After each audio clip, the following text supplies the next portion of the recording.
ये सुनिश्चित मान के चलना।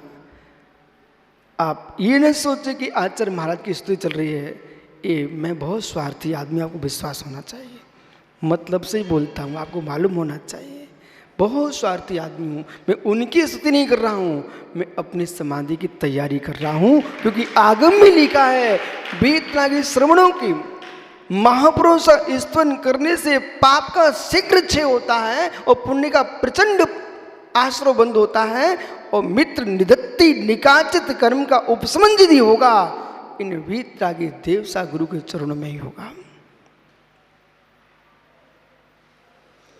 भयो वृद्ध परमेश्वर के पादमूल में बैठ करके ऐसा निर्णय करना चाहिए, जितना इस साधना में जी चुके हैं उतना अपन इस आयु में नहीं जी पाए।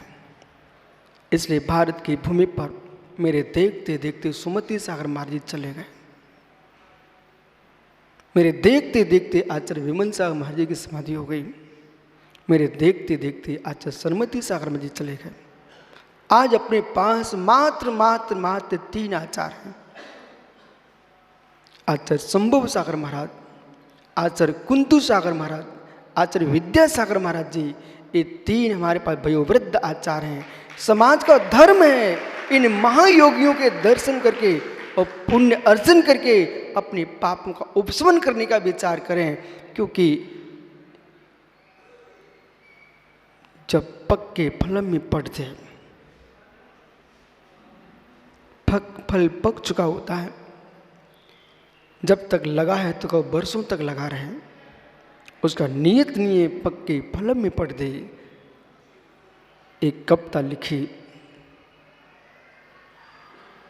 वृक्ष से पतित पर्ण, वृक्ष से पतित पर्ण अब कब लगेगा पुनः डाल पर। वृक्ष से पतित पर्ण अब कब लगेगा डाल पर। अब जो पत्ता गिर चुका है अब डाल पर नहीं पहुंचेगा, जो जीव आयु छोड़ चुका है उस आयु को प्राप्त नहीं होगा।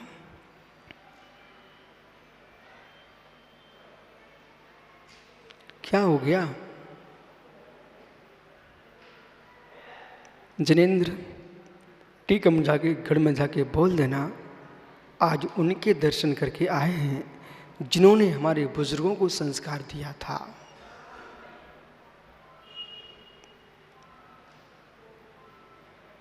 इनका आशीष आचार्य विराग सागर जैसा गुरु भक्ति, आचार्य श्री बार बार आपको नमोस्तु भेजते हैं, और जब भी यहाँ कुछ होता है तुरंत समाचार आता है आप संभव सागर महाराज जी पास गए कि नहीं। इस परंपरा में एक गुण है, वो यही गुण है, एक गुण यही गुण है कि संपूर्ण परंपरा में जो वात्सल्य भरा हुआ है ये देखने लायक है।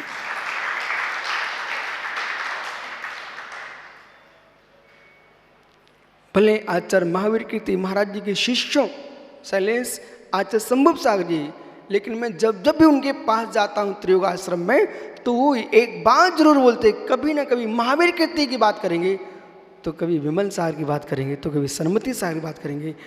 ये मुनि महाराज को, और मूल बात मैं आपको बताऊं कि इस युग के ज्येष्ठ श्रेष्ठ आचार्य के जिनके नाम पर पूरी परंपरा चल रही हो, उन महावीर कीर्ति आदि सागर महाराज जी के बिल्कुल नज़दीक में जिनके चरणों में रहे हों और महावीर कीर्ति महाराज जी संस्कार प्राप्त किए हों, तब भी अपने गुरु भाइयों के प्रति गुरु जैसी विनय करना सीखना है तो मेरे मित्र ये आचार्य संभव सागर महाराज, गुरु भाइयों के प्रति विष्णु सागर जी जो आप में मैं देखता हूँ, ये मूल विषय यही से परंपरा में चला रहा है। गुरु भाइयों के प्रति, गुरु भाइयों के प्रति गुरु जैसी श्रद्धा दिखाने की क्षमता किसी में है। माता जी इस बात का प्रचार होना चाहिए बार बार, क्योंकि आगामी आने वाला जो काल होगा, आचार्य विमल सागर महाराज जी बोल के गए हैं। एक दिन पन्ना में विराग सागर महाराज से कहते, बेटा अब दीक्षाएं जो हैं बैरागियों की कम हो गई, आने वाले वैरागियों को बोध रहे कि गुरु पर लोग गुरु को छोड़ के भागने की क्षमता रखते हैं, लेकिन एक गुरु भाई के प्रति गुरुवत व्यवहार करे।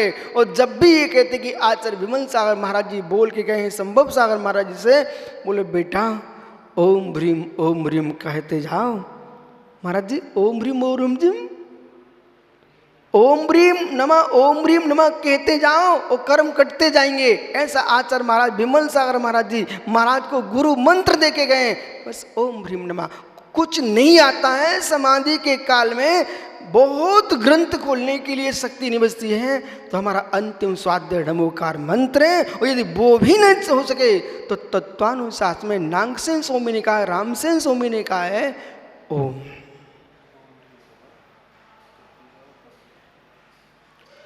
ओम स्वाध्याय बंद न हो। ओम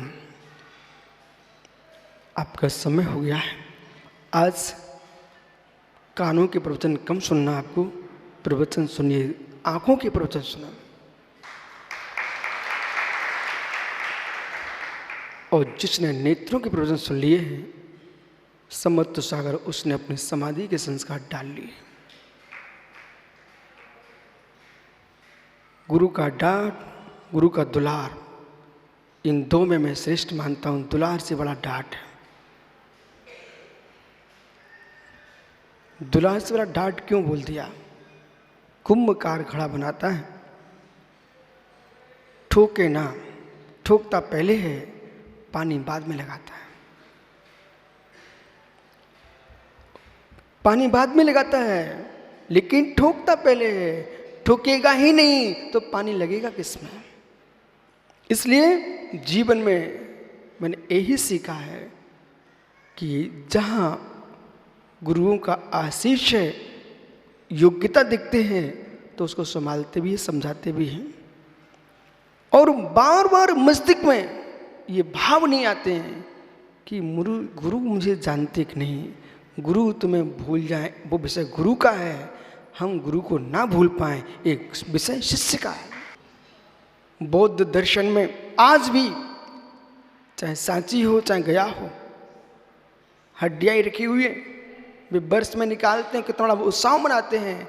मेरे मित्र, ये दिगंबर जैन परंपरा है, इसमें ज्ञानियों जहाँ पर निर्गंत योगी विराजमान है वो भी निषद का स्थान है। वो मुराज जब जीवित थे तब भी निषद का स्थान है। नमो निश्चय का पाठ कर लो और ऐसा विचार करो कि वो दिन आए कि 48 योगियों के साथ प्रदीप मोक्ष सागर महाराज जी साधन यहाँ व्यवस्थित हैं।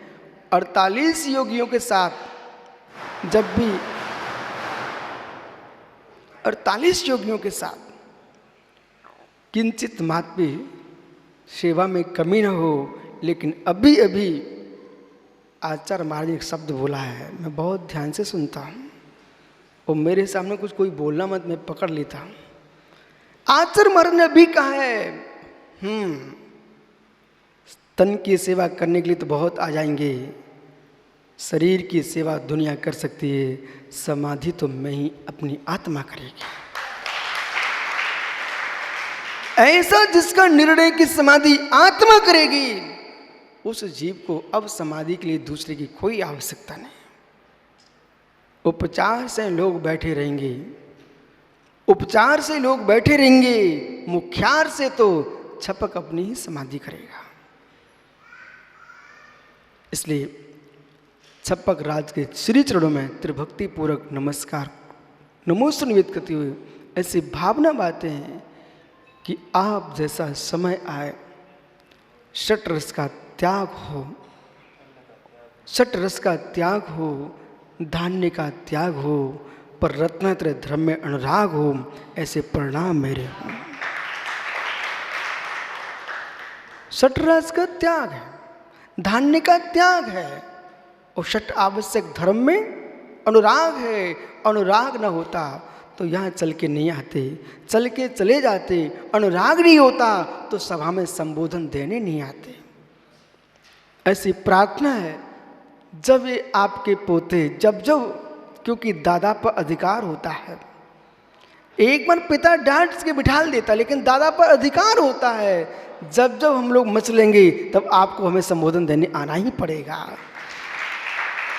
भगवान महावीर स्वामी की आत्मा स्वभावम परिभाव भिन्नम, आत्मा स्वभावम परिभाव, आत्मा का स्वभाव प्रभाव अत्यंत भिन्न। महावीर स्वामी की नाना गुणों से संपन्न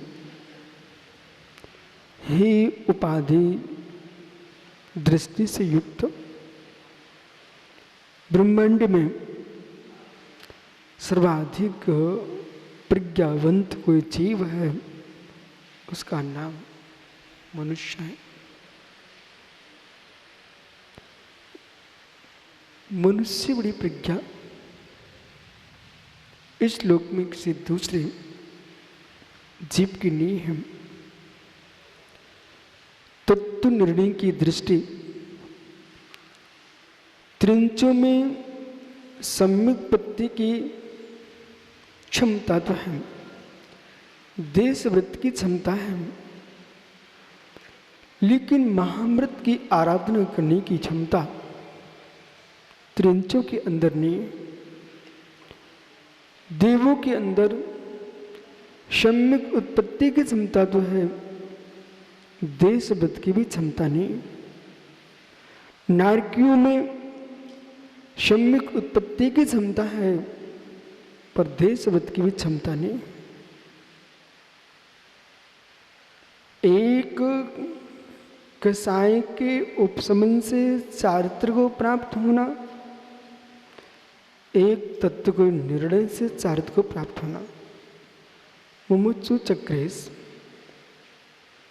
कसाय के उपशमन से चारित्र को प्राप्त होना, तत्व के निर्णय से चारित्र को प्राप्त होना। इन दोनों चारित्र में बहुत अंतर है। एक सामान्य वृत्ति से चारित्र को धारण करना ये सामान्य विषय है। करुणानुयोग की दृष्टि से, द्रव्यानुयोग की दृष्टि से जब हम संयम की बात करते हैं तो जो क्रिया होती दिख रही है उसी क्रिया का निर्णय करने के लिए प्रचंड प्रज्ञा चाहिए। जो आप कर रहे हो वो इतना कठिन नहीं है जितना करने का निर्णय कठिन है। जो आप जी रहे हो वो कठिन नहीं है, जीने का निर्णय कठिन है। आज बहुत गहरी व्याख्या प्रारंभ हो रही है करुणा के ऊपर, दया के ऊपर।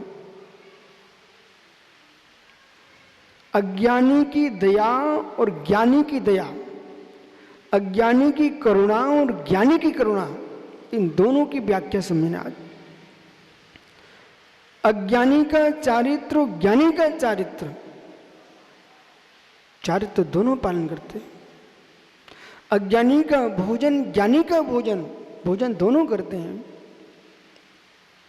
एक व्यक्ति के भोजन में गृद्धता झलक रही है।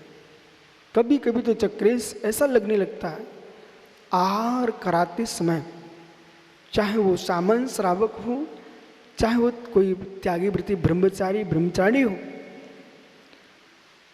विष्णु सागर इधर देखो, आहार देते समय देने वाले की पद्धति से पता चलता है कि तो कितना गृद्ध आदमी है। मतलब आहार ही तो देना है, एकदम यूं पटकना, बोली आपके अंदर गृद्धता भरी हुई है। मतलब आपको ऐसा लगता है जैसे मैं खाता हूं कोई उठा ना ले जाए, ऐसी पटक दो एकदम, कोई दूसरा ना दे पाए। नहीं, उतना दो जितना साधक की इच्छा है, क्योंकि त्यागी पर दया करना भी साता वेदनी कर्म के आश्रव का कारण है। साता वेदनी उनकी इच्छा ही नहीं है और आप भरते चले जा रहे हो, मतलब करुणा शून्य हो। यदि करुणा भी है तो ज्ञान शून्य है। आप ये सोचो कि हम अधिक दे देंगे तो ये अच्छे से और ले लेंगे, नहीं तो भूखे रह जाएंगे, ये तुम्हें करुणा झलक रही है, ये करुणा तुम्हारी विवेकहीन है। उसको वहां भी कथन कर रहे हैं, विवेकहीन करुणा, दयाहीन करुणा। सम्यक दृष्टि जीव दयावान तो होता है, विवेकवान होता है। अज्ञानता के साथ दया करोगे तो क्रूरता झलकेगी। कई बार मैं देखता हूं त्यागियों को इस प्रकार से वो पटकते हैं कि उनका चेहरा देखने पर लगता है कि क्या ये जबरदस्ती आप हो, क्यों ऐसा बलात्कार कर रहे हो, अंजलि के साथ बलात्कार। विवेक होना चाहिए, करुणा होना चाहिए। अंकुर सीखो बेटा कुछ। यदि कोई यूं पटकता है भर के, उसको समझाओ। आप 2 बार भी तो दे सकते हो। यदि आपको कहीं दूसरे से भागना है तो पहले आप उनको दे के आ जाओ, फिर धैर्य के साथ, शांति के साथ आप दो। जिनको 10 जगह का नियम है उनको को पहले तुम घूम के आ जाओ, फिर बाद में दे लेना। लेकिन 10 जगह घूमने के पीछे आपने एक के भावों की विराध न किए, नहीं दान देते हुए भी ये कैलाश पार्टी को भी समझना है। आज की गाथा यही कह रही है कि दयाहीन दान, करुणाहीन दान यूं पटक देना कि वो सामने वाला देखता रह गया। इसके साथ साथ ये भी तो देखो कि तुम्हारी विवेकहीन दया के पीछे कितनी लोगों की दृष्टि खराब हो रही है कि आप यूं भर रहे हो, जमीन पर गिर रहा है, गरीबों को खाने को नहीं मिल रहा है, तुम जमीन पर गिरवा रहे हो। विपिन सागरी भैया मेरे उतने ही लेना, कहीं गुस्सा भी आ जाए लेते समय, क्योंकि आज बहुत गहरे विषय है। कदाचित कलुषित भाव ज्ञानी को भी आ सकता है, पर उस कलुषित भाव के आने पर ज्ञानी को वहां धैर्य का आलम्बन लेकर के उसको सुरक्षित कर लेना चाहिए। क्योंकि जिनके पास धैर्य नहीं है वे विवेकहीन करुणा दिखाते हैं, विवेकहीन दान देते हैं और विवेकहीन दान लेते हैं। यदि उनने भर भी दिया अब अपनी धैर्य रख लें कि शांति से लेते रहना। ऐसा मत करना कि तुम जबरदस्ती कर रहे, ये छोड़ा। सुब्रत सागर जी एक जगह इतने पेड़े भरवा लिए और एक साधक ने उसको यूं छोड़ दिया। कोई कथा नहीं सुना रहा हूं, सत्यता सुना रहा हूं। उस समय देखने वालों की आंखों में पानी आ गया, देने वाले की आंखों में पानी आ गया। मित्र, हालांकि देने वाला ही विवेकहीन था, भर दिया। कभी ऐसा नहीं करना। काश इतना द्रव्य दूसरे साधकों के पास भी जाता तो उनकी साधना में सहकारी होता। उन साधक ने बहुत अच्छा नहीं किया, यूँ छोड़ दिया, जमीन में पात्र में गिरा दिया, उनको तो हत्या का दोष लग गया।